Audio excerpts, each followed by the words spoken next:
The season is officially over for the Atlanta Falcons. The Atlanta Falcons have been eliminated from the NFL playoffs at 4-9.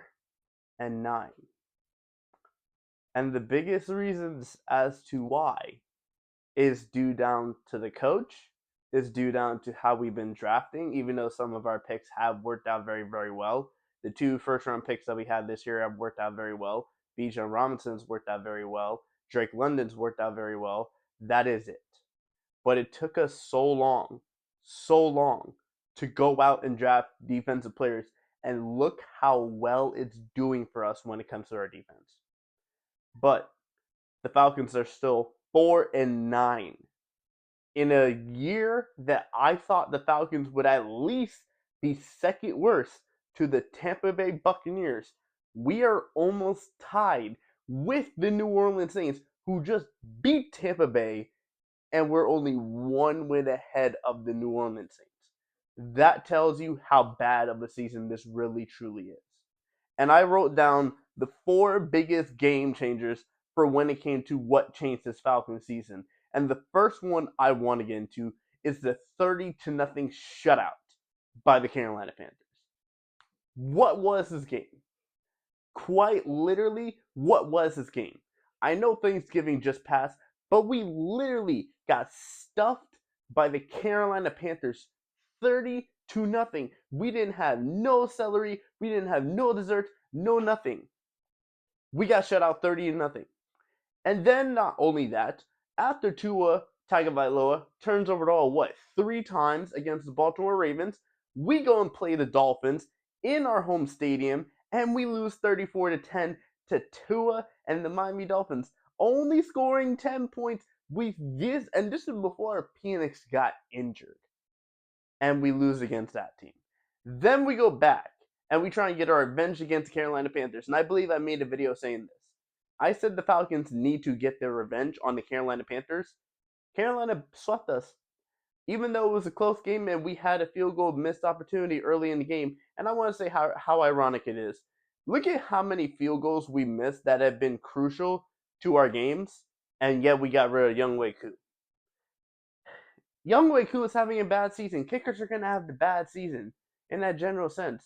I still don't believe we should have got rid of Younghoe Koo when it came to that. And then the most recent one, I believe that really should have just never happened. 27-24 to New York Jets. The fucking Jets beat the Falcons. I really want to say the Falcons can't be as bad as the Jets. The Falcons can't be as bad as the Giants. The Falcons can't be as bad as the Tennessee Titans, but they almost are. We lost against the Jets.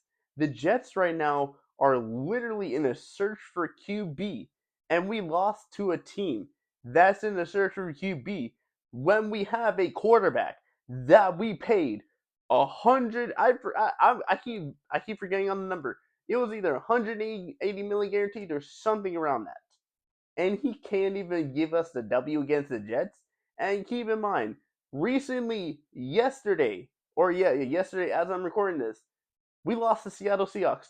Kirk Cousins turned over the ball twice. Bijan Robinson, I believe, fumbled the ball during the game.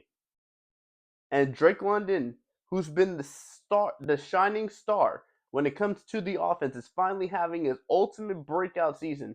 We really needed him.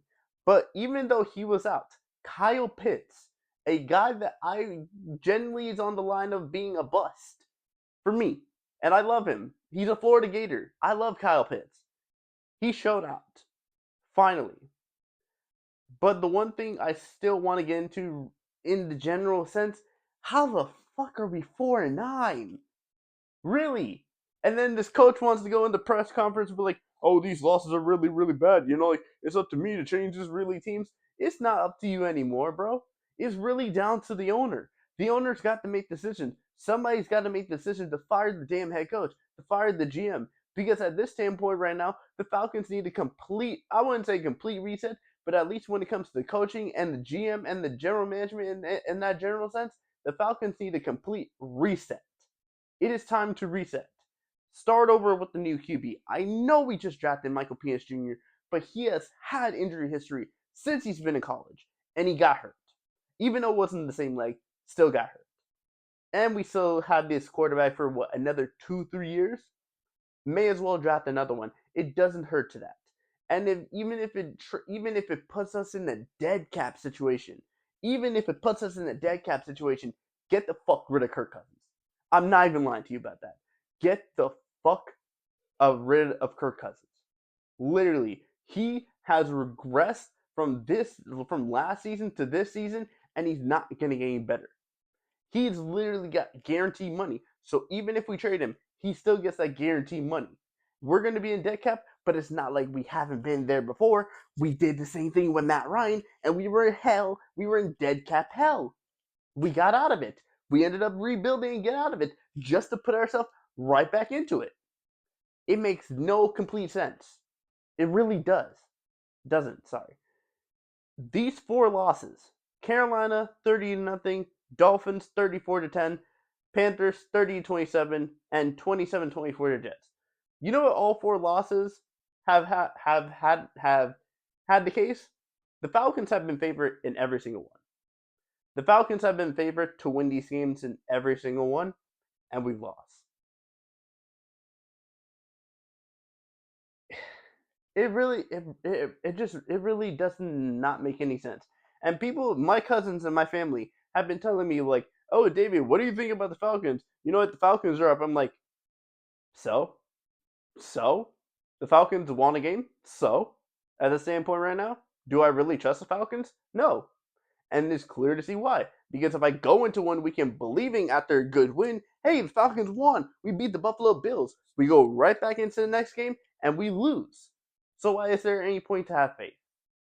So my final message to this is just at the end of the day, this team needs to get rid of the coach, this team needs to get rid of the GM, and just start all over.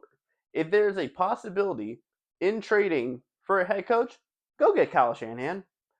Even though Kyle Shanahan is offense is the reason why we lost the Super Bowl in 2016, 2017, I still love Kyle Shanahan as a coach. I would love him to coach the Falcons system, and considering he runs a West Coast offense, I feel like that would work very, very well. If it's a possibility, go and get him. If not, who knows? We'll see. But at the end of the day, the Falcons need to do something about this because this is almost turned to complete utter shit.